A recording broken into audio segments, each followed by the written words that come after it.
ишке басқа бір неше түрлі астынан кішкене рас скачать етесің. Бұл кішкентай қыздың салмағы 48 келі, алайда оның бокстағы жетістіктері талай алыптарды таңғалдырады. Бокстан қыздар арасында тұңғыш әлем чемпионы. Енді лицензияға қол жеткізсе, Қазақстан намысын Рио Олимпиадасында қорғайды. Бүгінде сол мақсатқа қол жеткізу үшін барын салып жаттығуда. Енінбей еңбек ету керек, қиындыққа төзе білу керек, өз арман артына ақырын қадам жасау керек. Көптеген қиыншылықтарды өтіп, өз арманына жету үшін бар қолындағы бар қол күшін салып, сол үшін еңбек ету керек. Сонда ғана чемпион боласың.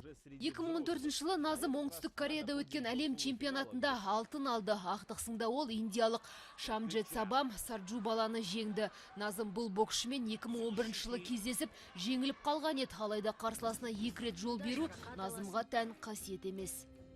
Кішкентай ғана чемпион Алматы облысының Жетіген ауылында туып өскен. 10 жыл бұрын оның бойындағы қабілетті байқаған ұстаздары спортқа жетелепті. Бүгінде ауылдастары оны нағыз жұлдыздарша қарсы алды. Назымның ендігі арманы олимпиада чемпионы болып шәкірт тәрбиелеу. Бүгінде оған жету үшін аянбай тер төгіп, білгенін ізбасарларына үйретуді де ұмытпайды. Сонысымен үлгі болған Назымды жақында Каспий банкі Каспий қаһармандары жарнамалық науқанына қатысуға шақырған.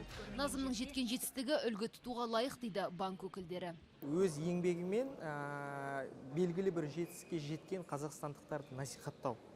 Жас ұрпаққа, жастарға, жалпы Қазақстанға. Бұған дейін бізде 3 кейіпкер болды. Олардың бәрі мысалы өз еңбегімен теңдесі жетістікке жеткен. Әлемде мысалы ең ірі көлемде рекордтар орнатқан тұлғалар. Бұл бағдарламаға Гиннес рекордтар кітабынан 7 рет тіркелген Марат Жыланбаев та 350 баланы асырап алған тұяқ Есқожина, атақты альпинист Мақсұт Жұмаев кейіпкер болған. Бұлардың қайғайсы болса да қаһарман атағына лайық дейді. Банкте Харуна Орта, Ержан Еркінбеков, КТК, Алматыда.